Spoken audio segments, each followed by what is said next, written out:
Bonjour chers frères et sœurs dans le Christ, je suis le frère Anaël de la communauté des Béatitudes et le thème qui nous rassemble pour ces 3 jours, c'est le combat spirituel.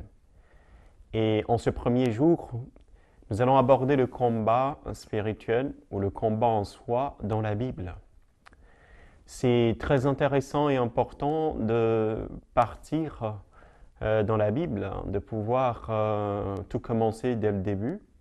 Et dans le livre de la Genèse, nous voyons le récit de la création. Mais bien avant le récit de la création, il y avait un combat dont on parle peu.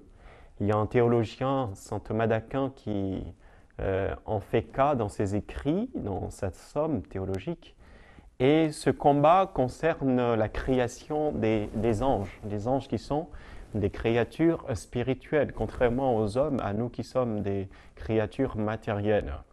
Donc, lorsque les anges ont été créés, ils devaient subir une épreuve. Cette épreuve avait pour but, pour objectif, de les faire entrer dans la vision béatifique.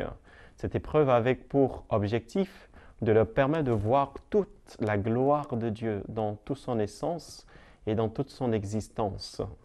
Rappelons-nous que Dieu est un acte pur, c'est-à-dire Dieu en soi n'a pas de mouvement comme nous. Dieu est éternel et il existe par lui-même. Donc les anges qui sont des créatures spirituelles, il y en a qui les décrivent comme voilà, étant des êtres de feu. Mais ce qui est important, c'est de voir que ce combat était dû au fait que Dieu, en créant les anges, leur demandait de pouvoir s'humilier, de vivre dans l'humilité. Donc je vous donne un petit résumé de cette description à la fois théologique mais aussi historique qui est important, on ne peut pas tout dire. Mais ce qui est essentiel à retenir, c'est que voilà, tous les anges avaient été créés pour pouvoir entrer dans l'intimité de Dieu, pour entrer dans la puissance même de Dieu, pour recevoir toute cette puissance qui leur permettra ensuite d'être des messagers. Angelos en grec veut dire messager. Mais il s'est fait que c'est Lucifer qu'on connaît bien, qui est le porteur de la lumière, à un moment donné, étant un super ange doté de sa création de force sublimissime, de puissance, n'avait pas accepté cette épreuve qui consistait à s'humilier comme Dieu. Rappelons-nous, dans la Trinité, nous sommes des catholiques qui croyons en un Dieu en 3 personnes, Père, Fils et Saint-Esprit. Et ce qui est important dans la relation intra-trinitaire, c'est toute la kénose dont parle Balthazar, toute l'humilité du Père et du Fils et du Saint-Esprit. Le Père s'humilie vis-à-vis du Fils et de l'Esprit, et le Fils également se dit, mais je ne suis rien, je n'ai pas d'existence sans le Père, sans l'Esprit Saint. Et l'Esprit Saint, qui est vraiment la communion d'amour entre le Père et le Fils, est revêtu aussi de cet acte d'humilité. Donc c'est l'humilité et l'amour qui est la circularité de mouvement de grâce au sein de la Trinité Sainte. Et ce qui est aussi important, c'est que justement, tous les anges devaient adopter cette attitude divine, se rendre semblables à Dieu en devenant plus humbles. Et humbles par rapport à qui? Par rapport aux hommes, à l'homme qui a été créé. Et Lucifer, qui était un ange super puissant, mais qui devait encore recevoir toute la puissance même de Dieu, a dit non serviam, je ne servirai pas, je ne vais pas servir l'homme qui est plus petit, plus faible que moi. Et à partir de là, il y a eu un combat. Il y a eu un combat, donc c'est un petit résumé, un aperçu que je vous livre. Et il y a eu un combat dans le ciel et on nous raconte que Michel, qui est l'ange qui est devenu par après le chef des armées, s'est levé et a brandi son épée en disant qui est comme Dieu. Mikoël en hébreu veut dire qui est comme Dieu.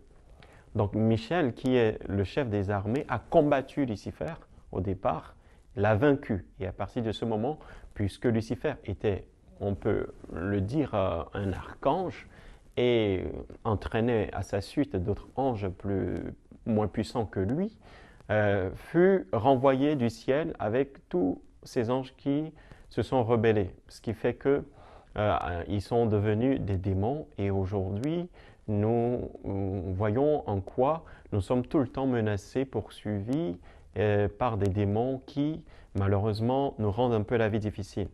Voilà, ça c'est un peu le combat qui a eu lieu dès le départ. Et ce qui est important aussi à retenir dès ce départ, c'est que bien avant l'économie du salut, c'est bien avant ce projet divin que le Fils, que le Verbe a eu de pouvoir s'incarner et de nous sauver, le Christ notre Seigneur, Dieu vivait dans une bonté. Toute la bonté de Dieu, tout le dessein de Dieu, c'est de faire entrer l'homme dans son intimité, dans son éternité, de faire participer l'homme à cette grâce éternelle. Rappelons-nous, l'homme n'a pas été créé éternel, seul Dieu est éternel, mais l'amour bienveillant de Dieu, c'était justement de faire participer l'homme à ce dessein éternel et incommensurable. Donc, à partir de ce moment, il y a eu un combat. Satan avait pour nom Lucifer, et c'est l'ennemi, le prince du mal, fut jeté sur la terre. Et à partir de ce moment, il a maudit la terre en disant que tous ceux qui vivent sur la terre ne connaîtront pas la paix ou iront dans la damnation éternelle, étant donné que lui-même et tous ces anges qui se sont rebellés, qui sont devenus des démons, ont été jugés et été condamnés pour l'enfer éternel. Donc, ce qui est important dans l'Ancien Testament, dans le livre de la Genèse, comme nous voyons aussi dans l'épisode d'Adam, le premier homme a été créé, et d'Ève, sa femme, c'est que celle-ci fut trompée par le serpent. Et à sa suite, l'homme aussi, Adam, fut également trompé. Et à partir de ce moment, par la désobéissance d'Adam et Ève, justement, la vie humaine fut pénible et rendue difficile.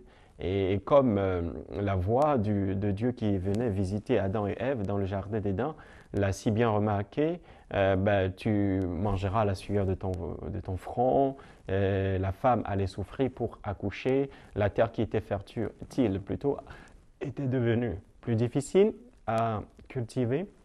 Ainsi, cette désobéissance, ce péché originel, a un peu faussé tout le dessein de Dieu, toute l'économie du salut.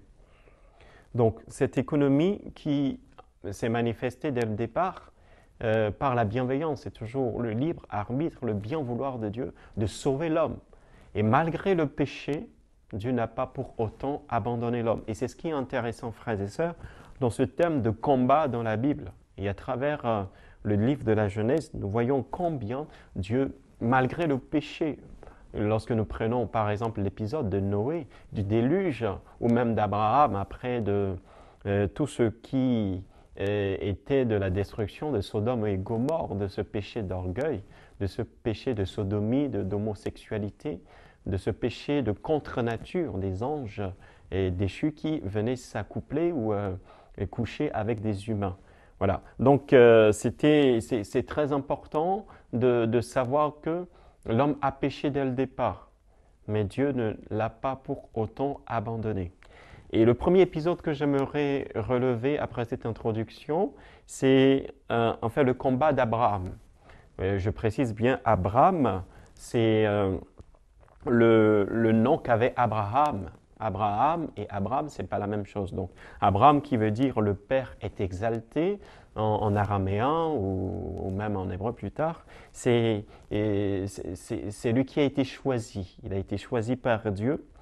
Et l'histoire d'Abraham, nous voyons combien il est, cette histoire, elle est fabuleuse, elle est fascinante en même temps, de voir que Abraham n'avait pas d'enfant. Il avait épousé Sarah qui n'arrivait pas à accoucher. Et pourtant, le Seigneur lui avait promis une descendance. Et nous remarquons bien aussi dans le livre plus tard de la Genèse, au chapitre 15, comment Abraham est devenu Abraham, qui veut dire le père d'une multitude de nations. Donc Abraham a été choisi et avait eu la promesse d'une descendance comme les étoiles dans le ciel. Un jour, le Seigneur lui a fait voir toutes les étoiles et lui a promis que sa descendance sera pareille à ces étoiles. Mais Abraham avait toujours un petit doute, voyant son vieil âge, et c'est bien normal. Lorsqu'on approche 80 ans ou plus, on se demande, est-ce qu'on est encore capable de pouvoir mettre au monde, de pouvoir engendrer? Mais Abraham a gardé la foi, et bien avant ses descendances dont il aura plus tard la réalisation concrète de cette promesse, et il y a eu aussi un épisode où il y a eu un combat. Abraham a combattu, c'est rare qu'on voit Abraham combattre, et cet épisode fait allusion à l'arrestation de son neveu Lot. Lot, qui est son neveu, fut enlevé par des rois qui avaient assiégé toute la Mésopotamie. Et je nous rappelle que nous sommes au XVIIIe siècle, hein, avant le Christ, vers 1800, et il y a eu toute une guerre des rois voisins qui ont assiégé les Hébreux. Et à ce moment, pour pouvoir sauver son cousin, Abraham prit les armes. Il a pris les armes, il rassembla autour de lui des cavaliers, des soldats qui ont combattu. Et on voit que ce qui est intéressant dans ce combat d'Abraham, c'est que Abraham fut choisi par Dieu. À partir de Genèse 11, on voit toute l'élection d'Abraham. Donc Abraham a été choisi par Dieu et à partir de ce moment, la main de Dieu était sur lui. Cette main lui a permis de pouvoir dominer ses adversaires, ses ennemis et de pouvoir libérer son frère qui fut pris en captivité lorsque sa ville a été assiégée. Je rappelle bien qu'on se situait à Sodome et dans les environs de Gomorrhe, toutes ces villes antiques dans l'histoire biblique. Et donc, cette histoire d'Abraham est assez intéressante à parcourir dans ce sujet qui nous incombe aujourd'hui, à savoir le combat dans la Bible. Et nous savons aussi bien que combattre en soi, on pourrait se demander, mais quel est l'objectif en fait du combat, de ce combat d'Abraham? Et comme je venais de le dire tantôt, c'est de pouvoir montrer la puissance de Dieu. Comment Dieu assiste son serviteur élu, choisi, et ne permet pas que l'ennemi ou l'adversaire puisse le dominer ni afin avoir le dessus sur lui. Donc, à travers l'histoire d'Abraham, nous voyons aussi par après toute l'histoire c'est un peu le début de l'histoire des patriarches. Et dans l'histoire du peuple hébreu, bien, après Abraham, nous voyons aussi la lutte de Jacob, qui avait pour frère Ésaü, donc dans ses péripéties, parce qu'il a volé la bénédiction par un plat de lentilles, il s'est fait passer pour son frère qui devait recevoir la bénédiction de son père Isaac, qui était devenu aveugle avec son vieil âge, et fuyait l'hostilité de son frère. Et dans cette fuite, il a lutté contre Dieu. Comme on dit, il a lutté contre Dieu ou contre l'ange de Dieu, suivant certaines interprétations historiques ou exégétiques. Et voilà, donc, après Jacob, il a remporté cette victoire, et c'est ce qui lui a valu le nom d'Israël. N'oublions pas que l'autre nom de Jacob, c'est Israël. Et le peuple d'Israël que nous connaissons aujourd'hui, et effectivement, tire son nom de cette lutte, de ce combat que Jacob a eu avec le Seigneur. Et il a été vainqueur, d'où ce nom d'Israël, celui qui a vaincu le Seigneur. Donc, après, l'autre épisode assez marquant, assez important, après Jacob, c'est Moïse. Moïse, dont le nom signifie celui qui a été tiré des eaux, qui a été tiré de l'eau, et qui aussi va tirer de l'eau, va faire passer par l'eau. Parfois, on ne retient que ce sens unique de Moïse, Moshe en hébreu, mais Moïse a été tiré de l'eau par la fille de Pharaon parce que sa mère ne voulait pas lui donner la mort, Nous connaissons bien hein, cette histoire où Pharaon craignait la montée en puissance de l'effectif des Hébreux et était contraint voilà, de tuer tous les mâles jusqu'à 2 ans. Et Moïse a été préservé de cette mort. Il fut mis dans un panier de papyrus recouvert et il a été mis sur le Nil. Et donc Moïse a été retrouvé par la fille de Pharaon qui alla se baigner et qui l'a tiré de l'eau. Donc après, toute la vie de Moïse s'est passée dans la cour de Pharaon. Donc comme je venais de le dire tantôt, étant élevé, éduqué par la fille de Pharaon. Et lorsqu'il fut grand, et où il a grandi, on voit bien dans toute l'histoire biblique comment Moïse, un jour où il allait visiter voilà, le peuple hébreu, les Hébreux, il s'est aperçu que les Égyptiens maltraitaient les Hébreux. Et donc, dans ce combat, il était obligé, et je ne sais pas si c'était par un devoir moral, une obligation morale, mais malheureusement, il a tué l'Égyptien et l'a enterré. Un autre jour, lorsqu'il alla encore visiter ce peuple hébreu, il s'est aperçu que 2 Hébreux se battaient. Et malheureusement, dans ce combat, il réprimanda celui qui avait le dessus en lui disant de laisser son frère, de ne pas lui porter main ou de ne pas lui faire du mal. Et celui-ci répliqua en disant « Veux-tu me tuer comme tu as aussi tué cet Égyptien ?» Donc malheureusement, l'information est parvenue jusqu'aux oreilles de Pharaon. Donc il était obligé de fuir pour éviter sa mort. Donc il s'est retrouvé dans un désert et c'est là où il a fait aussi l'expérience voilà, du buisson ardent. Donc toute l'histoire aussi de Moïse où le Seigneur l'a appelé au milieu du buisson ardent et lui a demandé d'aller voir Pharaon. Et donc le Seigneur s'est révélé à Moïse en Exode 3, « Je suis, c'est je suis qui t'envoie ». Et nous voyons un peu toutes les péripéties, les difficultés. Moïse qui s'est senti incapable d'aller parler à Pharaon et le Seigneur l'a soutenu avec son frère Aaron. Et malgré l'entêtement, l'endurcissement du cœur de Pharaon, finalement, voilà, le peuple a été libéré. Le peuple a été libéré à travers la traversée de la mer Rouge, ce qu'on appelle le passage, le Seder en hébreu, que nous fêtons à Pâques pendant la semaine sainte, où nous remémorons tout ce passage, cette délivrance du peuple hébreu de la corvée de la servitude en Égypte. Et dans la traversée du désert, malgré les récriminations du peuple hébreu aux eaux de Mériba, mais malgré aussi le doute que Moïse a eu plus tard aux eaux de Mériba, quand le Seigneur lui a demandé de frapper une fois le rocher, et il alla frapper le rocher 2 fois, bon, ce qui lui a valu de ne pas voir la terre promise. Et nous voyons un autre combat, un autre type de combat, lorsque Israël, pour pouvoir occuper la terre promise, était un peu assailli, envahi de tous les côtés. Donc il y avait les Amalécites et les Moabites et d'autres peuples qui lui voulaient du mal. Et comme Israël a été toujours un petit peuple, malgré les 600 000 têtes qui ont été dénombrées dans le désert, on voit bien le nombre des Hébreux dans le livre des Nombres. Donc Moïse était vieux, il devenait vieux, il n'avait plus la vigueur de toutes ses forces. Donc comme l'ennemi était assez fort, assez important, Moïse a demandé à Aaron d'aller combattre, et plutôt Josué d'aller combattre.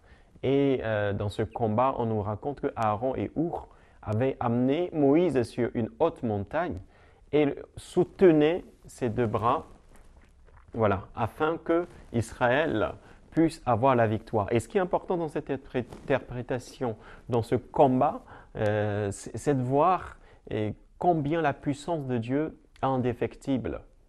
Lorsque Dieu nous choisit, il est avec nous. Il ne nous lâche pas. Il va jusqu'au bout avec nous par sa vigueur, par son bras droit. Et le Seigneur, ayant choisi Moïse, l'a toujours béni, l'a toujours comblé malgré ses fautes, malgré ses péchés. Et ce qui fait que lorsque les bras de Moïse étaient suspendus en l'air, on nous dit qu'Israël avait le dessus. Mais lorsque ses bras faiblissaient, voilà, l'ennemi avait le dessus. Donc pour pouvoir donner toute la victoire à Israël, on avait apprêté des pierres pour pouvoir soutenir les bras de Moïse, afin que, en ayant les bras suspendus en l'air pendant tout le combat, Israël puisse remporter toute la victoire. Donc, cette assistance divine au peuple hébreu par l'entremise de Moïse est importante à retenir dans ce combat dans l'Ancien Testament. Et donc, c'est Dieu toujours qui choisit de veiller sur son peuple et de ne pas s'écarter de son peuple malgré l'entêtement et les récriminations du peuple hébreu. Donc le Seigneur garde toujours son alliance et sa fidélité jusqu'au bout, comme nous le disent tous les auteurs dans les psalmistes. Nous voyons que Dieu n'a jamais abandonné son peuple, même si ce peuple a la nuque raide avec toutes ses récriminations, il est fidèle et va jusqu'au bout de sa promesse. L'autre épisode assez important du combat dans l'Ancien Testament, c'est le combat de David. Pour moi, c'est le combat le plus éclatant. C'est le plus éclatant, non pas parce que les combats précédents ne sont pas aussi importants, mais parce que toute l'histoire du petit David est assez impressionnante. Et nous voyons bien cette histoire dans le premier livre de Samuel, où voilà, Saül qui était devenu le roi d'Israël, parce que le peuple d'Israël voulait un roi. Le Seigneur était toujours le roi de ce peuple, mais à un moment donné, le peuple d'Israël en avait marre et voulait un roi qui soit au milieu d'eux pour pouvoir les conduire et les guider jusqu'au bout. Et nous voyons que dans voilà, cette marche, dans cette vie, dans cette histoire du peuple hébreu, Saül avait quand même la grâce de Dieu dès le départ. Et Samuel, qui était le prophète de la royauté en Israël, assistait Saül pour pouvoir lui rendre compte des velléités, de la volonté même de Dieu. Mais à un moment donné, Saül n'avait plus la grâce de Dieu. Il avait perdu cette grâce divine parce qu'il n'a pas voué à l'anathème tous les restes du combat dont il a été vainqueur. Et le Seigneur lui avait demandé de vouer à l'anathème de tout brûler, et il avait gardé, dissimulé pas mal de biens, et le Seigneur s'est révolté, il s'est fâché en lui retirant sa fidélité. Donc David apparaît très jeune comme le remplaçant de Saül. Et nous voyons déjà l'élection du petit David, quand le Seigneur avait envoyé Samuel d'aller voir dans la famille de Jessé et d'aller oindre voilà, le fils de Jessé qui deviendra plus tard roi en Israël. Et donc je vous passe un peu toute l'élection de David, mais c'est assez intéressant de retenir que Dieu ne juge pas sur l'apparence, contrairement aux hommes qui tout de suite jugeons sur l'apparence, sur ce qui est éclatant, ce qui apparaît. Dieu regarde les cœurs, et s'il a choisi David, c'est parce qu'il avait un bon cœur et il lui convenait. Et plus tard, nous voyons toute l'histoire de David, du roi David, qui était demeuré le roi même du cœur de Dieu, celui que Dieu a choisi malgré ses péchés, malgré tous ses péchés qu'il a connus, qu'il a fait, voilà. Donc, ce qui nous intéresse, c'est le combat de David contre Goliath. Et en 1 Samuel 17, verset 1 et suivant, on voit bien que le peuple d'Israël était peu nombreux, était toujours terrifié par les Philistins. Goliath était un Philistin. Et on voit ce combattant qui était impressionnant, qui était grand comme un géant, qui avait une armure, tout un casque sur la tête, une cuirasse, qui était bien équipée pour le combat, et défiait tout le temps le peuple d'Israël qui était terrifié devant lui.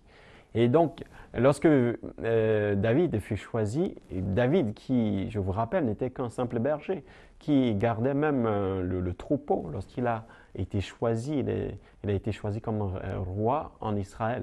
Donc, David n'était pas entraîné au combat, il n'était pas un soldat aguerri pour le combat, mais le Seigneur lui a doté d'une force, de sa puissance, pour pouvoir combattre toutes les forces ennemies. Et David a été choisi et est allé même voir Saül pour dire, mais voilà, n'ayez pas peur de ce géant, n'ayez pas peur de ce Philistin qui vous terrifie. Moi, j'irai, je vais le combattre et je te ramènerai sa tête. Et on nous dit que Saül avait peur. Saül avait peur, mais il donna son épée, toute son armure à David. David était revêtu de l'armure, peut-être de Saül, mais il n'arrivait pas à marcher parce qu'il n'était pas entraîné. Il se dessaisissa de cette armure et a plutôt pris sa fronde, cette fronde avec 5 pierres qu'il avait ramassées dans le ruisseau, et alla pour combattre Goliath. Et c'est ça qui est fabuleux, frères et sœurs, dans ce combat, dans ce parcours vétérotestamentaire des différents lieux, des différents épisodes de combat. Donc David alla, et on nous dit que les deux armées étaient rangées en bataille pour le combat. Et dans ce combat, ce qui est assez impressionnant, c'est de voir que, premièrement, voilà, les Philistins étaient d'un côté et le peuple d'Israël aussi était de l'autre côté. Donc Goliath s'amena tout fort, tout imbu de lui-même, parce qu'il savait qu'il allait encore remporter la victoire sur le peuple d'Israël. Du coup, Goliath plutôt, défia le peuple d'Israël en disant, pourquoi vous vous alignez comme des gens, des vauriens, là je paraphrase un peu tout ce qu'il dit, envoyez-moi un de vos héros et nous allons combattre lui et moi, et celui qui l'emportera, sera le vainqueur. Si moi Goliath je l'emporte, vous nous servirez, vous deviendrez nos esclaves. Mais si c'est plutôt votre héros qui l'emporte, alors nous deviendrons, nous, vos esclaves. Et donc, ce qui est important, c'est la parole de David qui dit, mais Goliath, tu viens avec moi, vers moi plutôt, avec toute ton armure, ton épée, ta force, ta vigueur. Mais moi, je viens contre toi avec la puissance du Seigneur, l'Éternel des armées. Alors, c'est impressionnant de voir que David n'alla pas contre Goliath avec une armure, avec une épée, mais avec le nom du Seigneur Sabaoth. Et c'est ça qu'il faut retenir dans ce combat dans l'Ancien Testament. Celui qui combat, c'est le Seigneur. Celui qui donne la victoire, c'est le Seigneur. Et après, nous voyons comment David, avec une pierre dans sa fronde, a atteint le front de Goliath, où il a déstabilisé, il est tombé, il alla lui couper la tête. Ce qui lui a valu toute sa renommée, et bien aussi le début de ses combats, et de ses difficultés contre Saül qui était devenu jaloux parce que David remportait des milliers, des dizaines de milliers de victoires, contrairement à lui qui ne remportait que des milliers. Alors dans ce combat de David, la leçon à retenir en une phrase, c'est qu'il n'y a pas de victoire qui ne vienne du Seigneur. Seul le Seigneur Tout-Puissant donne la victoire. Et notre Dieu, l'Éternel des armées, a toujours combattu pour son peuple d'Israël. Et c'est lui qui demeure fidèle jusqu'à aujourd'hui et combat pour nous. Et plus tard dans le Nouveau Testament, nous voyons aussi que le combat qui, dans l'Ancien Testament, opposait deux adversaires, avait changé de figure, de regard. Dans le Nouveau Testament, il y a un changement de stratégie, de tactique de combat. Nous voyons plutôt un combat unilatéral ou une domination peut-être despotique, parfois des combats invisibles. Et pour s'en convaincre, c'est le premier lieu de combat, même bien avant l'incarnation du Verbe, la promesse de l'ange Gabriel à la Vierge Marie, c'est un peu toute l'occupation gréco-romaine. Le peuple d'Israël fut assiégé après l'exil à Babylone par des Grecs et des Romains. Donc ce peuple n'a jamais été libre. Il fut toujours dans un combat. Et nous voyons aussi dans le livre des Maccabées toute l'abomination de la désolation, le temple qui fut profané et toute la révolte de Judas Maccabée. Et Judas plutôt du Judas Matthias et Matthias et tous ses frères qui ont combattu tout l'occupant, mais malheureusement, beaucoup ont perdu leur vie. Donc, le peuple d'Israël n'a jamais été libre et était toujours assiégé. Mais dans le Nouveau Testament, ce combat n'était plus forcément un combat qui faisait face à un ennemi. Les Romains étaient toujours cet empire-là qui dominait le peuple d'Israël en ce moment. Mais il y a eu un autre combat qui est devenu plus intérieur, plus spirituel. Et c'est ça qui est important que nous verrons plus en détail demain dans ce parcours sur le thème du combat dans la Bible ou du combat spirituel de façon plus large. Et dans le Nouveau Testament, nous voyons aussi une autre stratégie, un autre combat, c'est la tentation de Jésus au désert.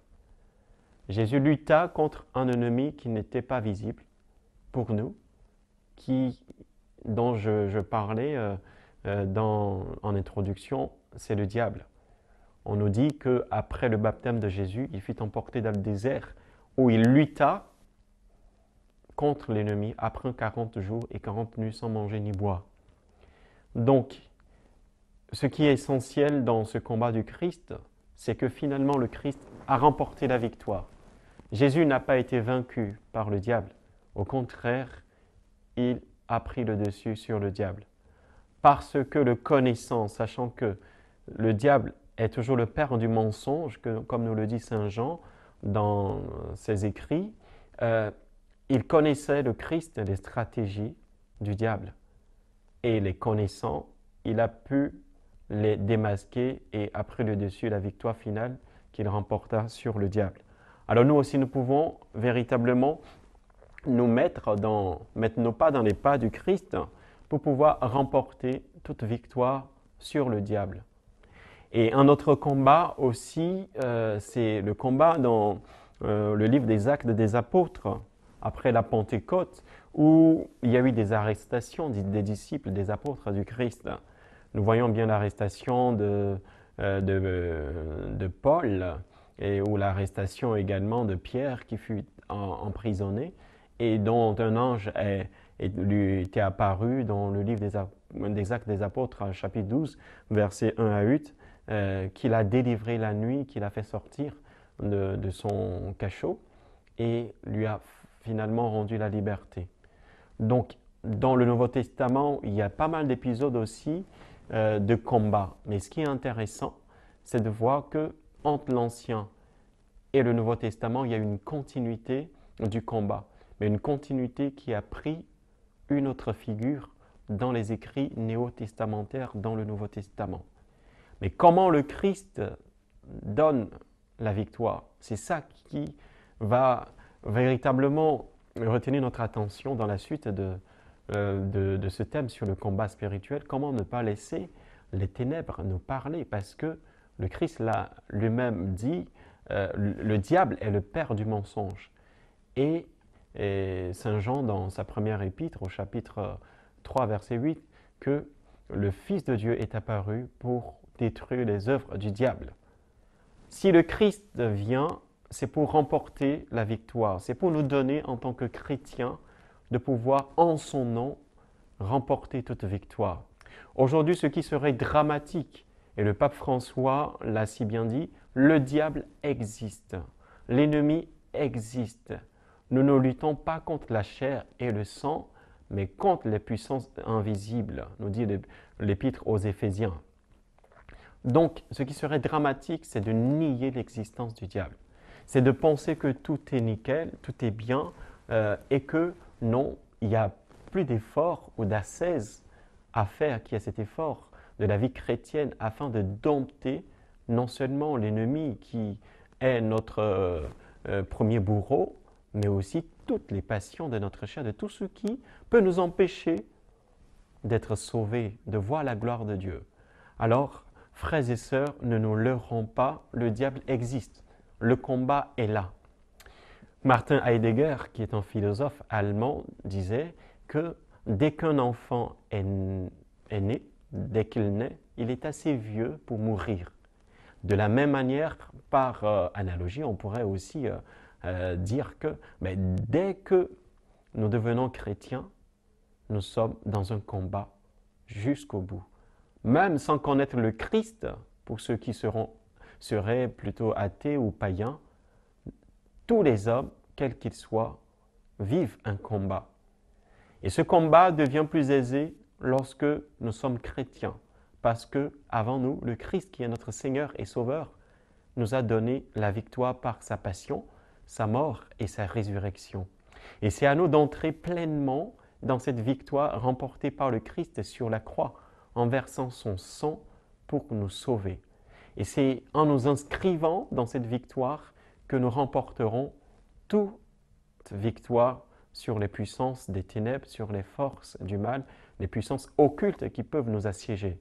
Alors, frères et sœurs, pour finir ce parcours du combat dans la Bible, à travers les écrits de l'Ancien Testament et du Nouveau Testament, il y a cette parole de Jean-Paul II lorsqu'il fut élu pape qui dit « N'ayez pas peur, ouvrez les portes au Rédempteur ». Alors, ce qui serait aussi dramatique, c'est de laisser gagner par la peur. N'ayez pas peur. N'ayons pas peur parce que nous serions dans un combat, parce que nous sommes dans une épreuve. Disons-nous plutôt, le Christ, notre Sauveur, notre Seigneur, a remporté toute victoire sur la mort, sur les puissances des ténèbres, sur le diable, sur les démons. Alors entrons avec confiance dans la victoire du Christ. Il est notre Rédempteur. Ouvrez les portes au Rédempteur, nous disait le pape Jean-Paul II. N'ayez pas peur, ouvrez les portes au Rédempteur. Donc le Christ, c'est lui notre Rédempteur, c'est lui notre Sauveur. Et il nous donne la victoire. Alors que sa grâce nous vienne en aide, que son Esprit Saint nous donne de pouvoir discerner où sont les lieux de combat de notre vie, où existent encore les ténèbres dans notre vie, afin que lui qui est la lumière véritable, et c'est ce qui va nous occuper demain, ne laisse pas les ténèbres te parler, sous-entendu, accueille la lumière du Christ, accueille la lumière de ton baptême, ne laisse pas la flamme de ton baptême s'éteindre, mais entre dans cette victoire que le Christ a déjà remportée pour toi. Alors que sa grâce nous vienne en aide, que l'Esprit Saint nous soutienne et que le Père Tout-Puissant qui nous a créés puisse venir à notre aide, que toute la Trinité soit de notre côté et nous aide à remporter toute victoire. Que notre Mère, la Vierge Marie, dont nous parle Saint Jean dans le livre de l'Apocalypse, que la femme qui était donc cette personnification de la femme, dès que l'enfant naît, ou l'enfant est né de cette femme, il fut emporté au désert pour un combat où il fut poursuivi par le dragon afin de lui en vouloir ou de l'exterminer. Mais cet enfant, cette femme ont remporté cette victoire. Alors, la victoire est assurée si nous tenons les mains du Christ. Jésus-Christ est Seigneur. Si tu crois de ton cœur que le Christ est Seigneur, que Dieu l'a envoyé, qu'il est ressuscité d'entre les morts et qu'il nous a donné la victoire éternelle, alors tu seras sauvé. Que sa bénédiction demeure toujours avec nous et que sa gloire jamais ne nous fasse défaut. Au nom du Père et du Fils et du Saint-Esprit. Amen. Jésus.